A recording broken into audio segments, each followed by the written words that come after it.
I'd like to bring back up Queremos traer nuestro panel.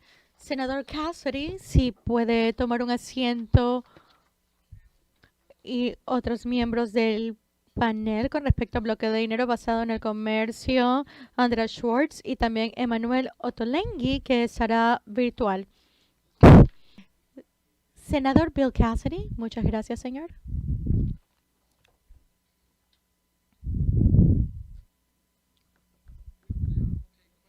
Tomaremos preguntas de la audiencia al senador Cassidy y al señor Schwartz, y también para Emmanuel Ottolenghi, quien dará su presentación virtual luego de las preguntas. Querida audiencia, si tiene alguna pregunta con respecto a lo que es el lavado de dinero mediante operaciones comerciales, es su momento. Sí, señor, por favor, si usted se puede levantar, indicar su pregunta. ¿Qué tan abierto están las actividades de blanqueo de dinero para el comercio internacional en actividades como que tienen que ver con aduanas, manifiestos, etcétera? Me parece que entendí la pregunta como qué porcentaje del comercio general puede estar relacionado al blanqueo de capitales. Los estimados dicen que del 1 al 3% mundial. A veces pueden ser tan alto como un 6%. Me gustaría saber qué es lo que dice Andreas, porque él me dijo que había 1 billón de euros a través de Alemania. Aquí hay una economía muy grande, pero he escuchado del 1 al 3%, pero tal vez podría ser 6, dependiendo de la jurisdicción de la cual hablamos.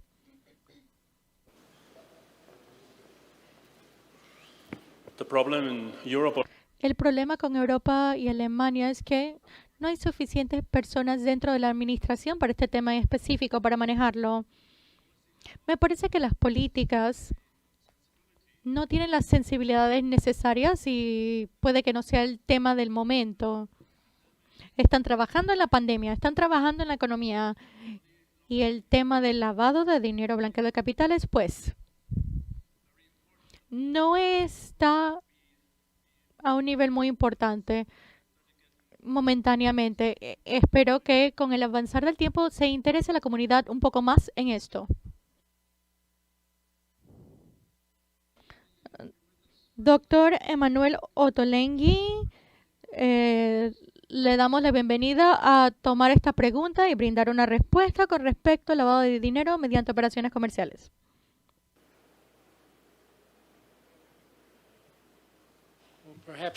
there he is. Muy bien, doctor Ottolenghi, le cedo la palabra. Buenas tardes, Panamá, y es un placer estar aquí. Les pido disculpas por no estar en persona.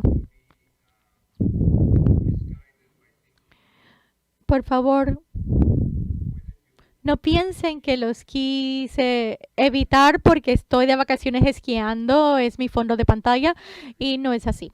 Estoy en mi casa en el área de Washington. Para mí es un gran honor participar en este panel. Es un placer. Me parece que esta iniciativa es extremadamente importante. Ya llevamos varios años, gracias al liderazgo del presidente del foro, Robert Pittenger. Quiero agradecerle por continuar con esa tenacidad en ese tema en particular. Ese tema que discutimos el día de hoy es de urgencia e importancia muy particular. Me gustaría iniciar con números o cifras. Las Naciones Unidas evalúa que el valor global del comercio anual de drogas globalmente es más de 300 billones de dólares norteamericanos. Es una cifra muy grande para las actividades ilícitas que el crimen organizado hace. El crimen organizado en las últimas décadas se ha globalizado tanto como la economía global lícita. Y esa industria ilícita genera este nivel de ganancias. Esto significa que ellos necesitan forma de repatriar esas ganancias mal habidas por medio del delito a través de canales comerciales formales. Cuando estás trabajando más de 320.000 millones de dólares como ganancia por año, pues pienso que no hay suficientes maletines que meter en aviones para llevarlos de aquí para allá en el mundo. Aquí es donde el blanqueo de dinero mediante el comercio encaja. El blanqueo de dinero mediante el comercio simplificado es el mecanismo para mover el valor de punto A al punto B. Los carteles de drogas venden y entregan cocaína a los compradores. Vamos a dar un ejemplo en los Estados Unidos. Las drogas luego se venden en las calles. El dinero es entregado a los narcotraficantes que están más arriba en la cadena de suministro. En algún momento esas grandes cantidades de dinero en efectivo son recopiladas de la calle a través de mecanismos informales en los Estados Unidos o en Europa o donde sea que esté dicho mercado. Ese dinero debe ser enviado a quien lo está vendiendo inicialmente y ese dinero no puede viajar en efectivo a través de las fronteras y aquí es donde entra el blanqueo de dinero mediante el comercio. Hay compañías que son instauradas con el propósito específico de blanqueo de dinero, pero muchas veces negocios legítimos que ofrecen sus servicios de manera ocasional y se prestan para mover ese dinero. ¿Cómo lo hacen?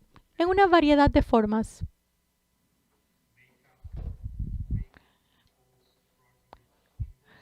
Crean facturas ficticias para poder justificar el tránsito del dinero a través de sus cuentas bancarias.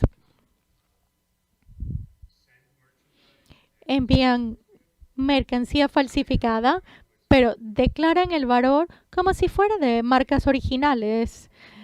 Por ende, es fraude de propiedad intelectual. Hay sobrecostos en la mercancía que están vendiendo. Un ejemplo que puedo mencionarles a ustedes de un caso sobre lo que era un comerciante de oro que estaba blanqueando capitales para la República de Irán en una transacción específica. Él puso que su compañía fabricante de yates cobrara $250 la libra de azúcar morena a una compañía fachada. Ese es el tipo de documentación fraudulenta en lo que es este tipo de proceso para blanqueo de capitales. Y hay cientos de compañías, miles, porque hay una economía globalizada donde el valor del comercio incrementa la capacidad de las autoridades. El- la entrada de los países, ya sea puertos, aduanas, otras autoridades, el monitorear toda la mercancía pues está limitado. Hay formas muy sofisticadas de tratar de encontrar lo que son cargamentos anónimos como el precio o el peso declarado o la naturaleza de la mercancía. Cuando tienen una compañía que maneja tal vez mercancía electrónica y vende tal vez artículos de PlayStation y repentinamente está vendiendo cosméticos. Aquí hay una alerta roja. Cuando hay una compañía que vende ropa y están vendiendo 40 toneladas de carbón a Latinoamérica, ahí hay una anomalía, significando que no pueden monitorear todo el tráfico. Pues hacer eso interrumpiría lo que es la economía global. Así que los carteles y los cientos o miles de compañías que son parte de este esquema de blanqueo de dinero cuentan en eso, en que la habilidad de las autoridades de monitorear todas y cada una de las transacciones, inspeccionar y verificar la naturaleza de la mercancía declarada, el origen y el destino de dichas es algo muy limitado. Y llegamos al segundo problema. Aquí entran los terroristas. Porque los carteles y el delito organizado, sindicatos delincuenciales, controlan ciertos territorios donde sea que estén. Los carteles mexicanos en México, los colombianos en Colombia, los embranguetas en Brasil y en Italia o en cada uno de los lugares. Pero cuando ellos globalizan su negocio, las ganancias que ellos generan a través de las actividades ilícitas deben regresar a ellos desde sitios muy distantes, pues ellos no necesariamente tienen una presencia en el lugar donde se lleva a cabo ese tipo de negocios. Un cartel colombiano vende cocaína a Australia, a una organización criminal en Australia, pues ellos no necesariamente tienen la infraestructura de traer ese dinero de vuelta de Australia, y crear esa es difícil y costoso porque tienen que ir a un terreno en el cual no están muy familiarizados, donde ya está siendo manejado por otras organizaciones criminales. Y aquí es donde los grupos terroristas entran, especialmente el libanés, Hezbollah, porque el Hezbollah del Líbano usa una red global de expatriados y de la diáspora del Líbano, que es una de las más globalizadas en todo el mundo. La red global de expatriados para lo que es el blanqueo de capitales. Y la ventaja que ellos les tienen con lo que son sus socios delictivos es que ellos pueden hacer comercio en casi cualquier cosa en cualquier parte del mundo. Tienen la lealtad de las personas que lo ayudan y no están compitiendo entre sí. Así que cuando el cartel de Colombia le vende a Australia, ellos podrían trabajar y hacer algún tipo de acuerdo con quien lo compre localmente en Australia, pero para que regrese el dinero, entonces Hezbollah los ayuda. Hezbollah no compite en el mercado, no trata de robarles una parte del mercado, es un mediador, un intermediario, brinda un servicio de hecho, y ese es el motivo por el cual uno puede ver cuando pensamos en el blanqueo de capitales mediante el comercio, vemos muchísima interacción entre financiamiento de terrorismo y el delito. Obviamente los que brindan este tipo de servicio no lo hacen por ningún otro motivo más que para una ganancia propia. El brindarle servicio a lo que es los criminales organizados significan que es un negocio de muy alto riesgo. Así que típicamente puedes cobrar cantidades muy altas de dinero. Los carteles, pues, no, el 15 de abril no hacen su declaración de impuestos, así que a ellos no tienen que pensar en pagar impuestos ni pagar contadores para cumplir con legislaciones. Gastar un 10 o un 15% de sus ingresos adicionales para hacer el blanqueo de capitales, para que ese dinero les regrese a ellos y lo tengan a su disposición. De hecho, es una propuesta que les parece muy asequible. Y esto es lo que ocurre. Ellos utilizan las organizaciones terroristas para hacer el blanqueo de capitales. Y esto ocurre a un nivel global. Una vez más, quiero explicar que las redes son complejas, transfronterizas, entre jurisdicciones y tienen conexiones familiares, ideológicas, oportunidad. Y esa es la forma en la cual trabajan. Por ejemplo, un esquema de blanqueo de capitales mediante el comercio que se ha estudiado en la última década por parte de los Estados Unidos, creo que va a resonar muchísimo a la audiencia de Centroamérica. Tiene que ver con Diamond Juma, nacional del Líbano viviendo en Colombia, que estaba trabajando con los carteles colombianos y mexicanos. Esta red, ellos pues estaban blanqueando 200 millones de dólares americanos al mes. Ahora, cuando consideramos que ellos les cobraban entre el 8 al 15% de 200 millones de dólares al mes, pues uno se percata que esta red por sí sola estaba generando más que 200 millones de dólares de ganancias solamente para Hezbollah al año. Esta red utilizaba una mezcla de lo que eran ambas canales formales e informales. Los mercados informales era el hawala, que era intercambio de dinero, este tipo de sistema entre personas para mover dinero informalmente entre personas que hacen intercambio de dinero a través de redes de personas que confían entre sí. Pero aparte de eso, tenían un muy gran esquema con compañías dentro de los Estados Unidos, en África Occidental, en el Líbano y en Asia también. Las compañías en los Estados Unidos estaban vendiendo carros usados a países en África Occidental que utilizan el dinero en efectivo de la ganancia de la cocaína. Los carros eran revendidos con ganancia localmente y luego la ganancia de eso se enviaba al Líbano a unas cuentas que se utilizaban compañías asiáticas para comprar otra mercancía que luego la vendían a otra compañía en Venezuela y en Colombia.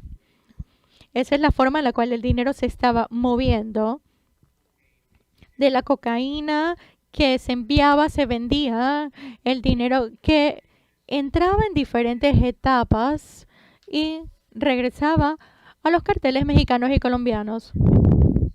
En cada etapa había transacciones entre los compradores y los vendedores y el dinero iba en una dirección y luego en otra dirección. Todo esto no era comercio real, pero estaba diseñado de tal manera para mover el dinero de vuelta a los carteles. Este es el motivo por el cual es tan importante enfocarnos en el blanqueo de capitales mediante el comercio. Hay muchas formas de blanqueo de capitales y hay muchas avenidas y oportunidades desde lo que son las criptomonedas a los esquemas tradicionales de mover dinero, ya sea en maletines, o el movimiento a través de piedras preciosas. En la economía global en la cual vivimos, con el volumen de comercio anual que crece y la mercancía que va de un lado al otro del mundo a una velocidad y cantidades crecientes, pues el blanqueo de capitales mediante el comercio es una forma importante en la cual los sindicatos criminales hacen el blanqueo de capitales y es una forma en la cual las organizaciones terroristas como el Hezbollah del Líbano recaudan fondos de manera independiente para poder apoyar su ideología. Así que es extremadamente importante que este foro piense en ese tema y llegue a algún tipo de conclusión práctica que puede ser aplicada a través de las legislaciones y al cumplimiento de la ley. Algo muy importante que me gustaría que toda la audiencia se lleve de mi presentación es lo siguiente. Como he dicho muchas veces, en los esquemas de blanqueo de capitales mediante el comercio vemos que converge el terrorismo y el financiamiento del mismo y también lo que es el crimen organizado. Esa convergencia es tóxica por muchos motivos. Para muchos países en Latinoamérica, especialmente, el tema del terrorismo es algo remoto. Cuando pensamos en el Hezbollah, Hezbollah está en el Líbano. El conflicto en el cual ellos participan, eso está muy lejos de nosotros, ciertamente. Sin embargo, lo que Hezbollah hace para obtener financiamiento para ese conflicto no está lejos, está justo en tu propio patio, porque cuando pensamos en estas transacciones vemos una gran cantidad de violaciones, porque está el contrabando, esa elevación fiscal, fraude de propiedad intelectual, está la corrupción de oficiales o servidores públicos.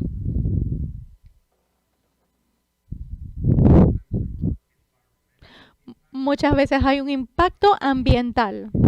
Muchas de las cosas que hemos visto recientemente del involucramiento de los carteles centroamericanos con el Hezbollah es el uso del carbón para cubrir lo que son sus exportaciones de drogas. El carbón vegetal es uno de los factores que empuja la deforestación en Latinoamérica. Estamos viendo lo que está también la minería ilegal del oro que destruye el ambiente en Latinoamérica, ya sea en Brasil, en Venezuela, en Colombia o en Perú. Muchas de estas actividades están o tienen lazos con el crimen organizado y también alimentan el- la trata de personas, porque los lugares que hacen minería ilegal pues necesitan prostitución para esos trabajadores. Así que como pueden entender es una cadena, más bien una cascada de diferentes delitos que están todos interrelacionados con este tipo de actividades. Este es el motivo por el cual es importante para los gobiernos prestar atención, porque aunque el terrorismo puede que directamente no tenga un impacto en los gobiernos de esta región, sin embargo, las consecuencias del financiamiento del terrorismo y tener complicidad con el crimen organizado tienen un impacto significativo a nivel no solamente local, sino que directo. Mi segundo punto muy importante mencionar es que algunas de estas organizaciones, como el Hezbollah del Líbano, para mantener la lealtad y la influencia dentro de las comunidades que los están ayudando a ellos, pues invierten recursos en el adoctrinamiento, en radicalizar a la juventud. Así que ellos están exportando el problema de radicalizar y falta de tolerancia de sus propias sociedades donde ellos están operando. El tercer punto es el facilitar el delito y esto le quita recursos al Estado, ya sea debido a la evasión fiscal o debido al contrabando o fraude de propiedad intelectual o una variedad de delitos. Ellos están reduciendo la cantidad de recursos que los gobiernos tienen a su disposición para poder invertir en lo que un gobierno invierte: educación, gobernanza, infraestructura, salud pública y demás. El daño que estos esquemas entonces le causan a los gobiernos son muchos.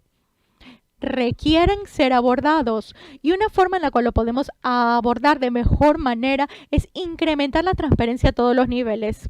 Primero que todo, la transparencia a nivel de registros comerciales y públicos es algo de extrema importancia.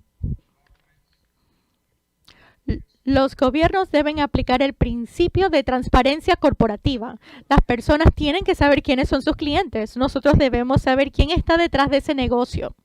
Aquí en los Estados Unidos, en mi propio condado, yo puedo accesar los registros de bienes raíces de las personas y yo puedo ver si tienes una casa, si tienes una hipoteca y con qué banco es la hipoteca. Pero si eres dueño de una compañía, pues yo no sé quién es el dueño real de esa compañía y pienso que es un problema.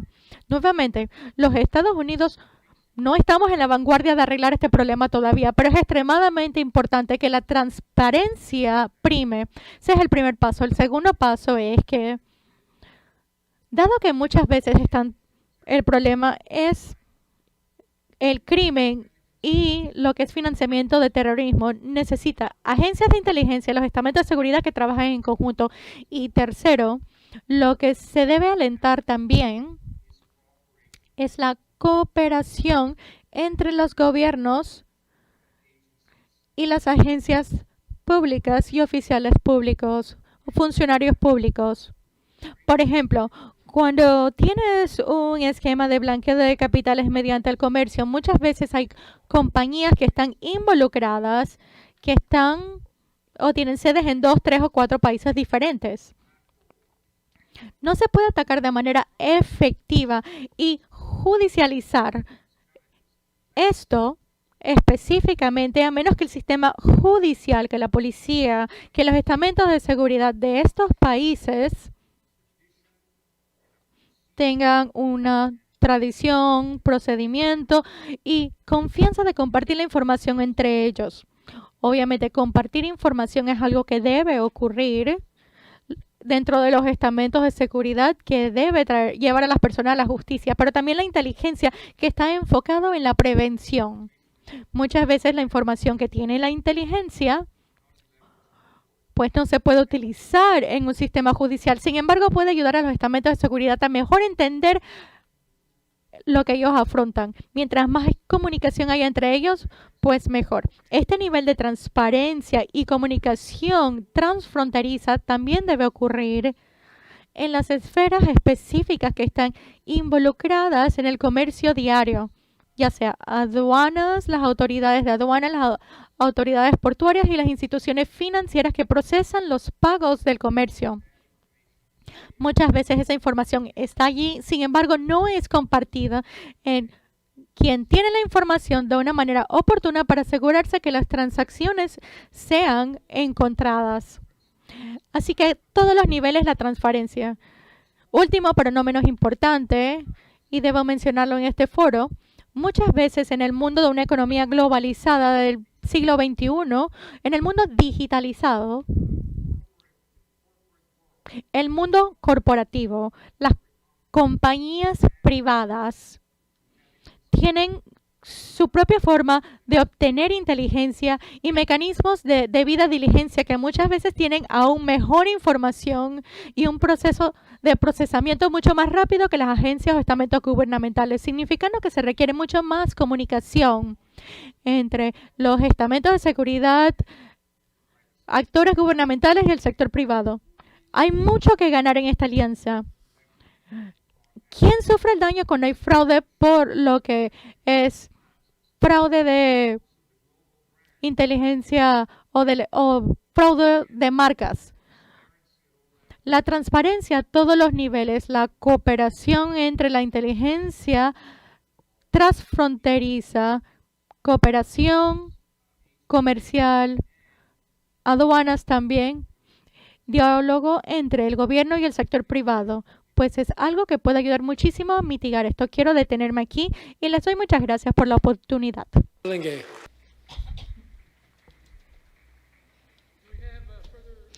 ¿Tenemos otras preguntas? Sí, adelante, señor Chen, con la zona de comercio libre de Colón.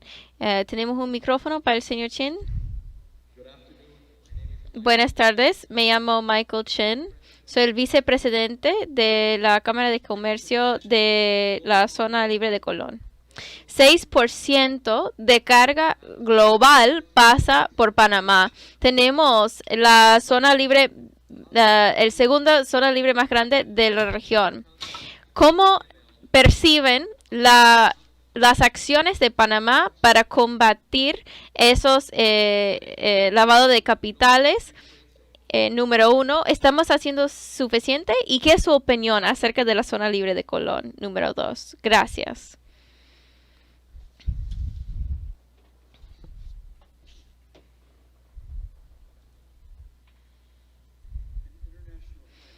En financiamiento internacional, en finanzas internacionales, hay algunas herramientas que conocemos que funcionan. Reglas de conocer a su cliente, tener ciertas leyes de financiamiento que estén aplicados, implementados. Eso funciona. Y cuando una organización está marcado como terrorista o relacionado con actividades terroristas, la necesidad de extinción de dominio es muy eficaz. O sea, tener esa habilidad es muy importante. Pero vamos más allá y decimos, bueno, yo soy proponente de tener las listas de blockchain para mantener el comercio. De los 8 países que están actualmente involucrados con cadena, Panamá no está ahí. No es decir que nadie está haciendo nada malo, no es eso, pero yo quisiera que todo el mundo estuviera involucrado en ese proyecto y viendo la importancia de Panamá en comercio internacional sería un activo enorme. Zonas libres en todo el mundo pueden ser un lugar donde ocurre y se esconde mucho blanqueo de capitales, especialmente mediante operaciones comerciales. Para mencionar algunos casos, algunos lugares donde han sido centrales, eso es verdad. No sé suficiente acerca de la zona libre de Colón para decirlo, pero puedo decirles que en New Orleans hay una zona libre también. Entiendo que esa zona libre funciona bien. No estoy diciendo que todas las zonas libres tienen esa situación, pero es un potencial. Es algo que hay que ver. Entonces, depende de cómo Panamá está manejando el asunto. Gracias, señores. Agradecemos mucho a ese panel. Muy interesante lo que han compartido el día de hoy acerca de blanqueo de capitales mediante operaciones comerciales.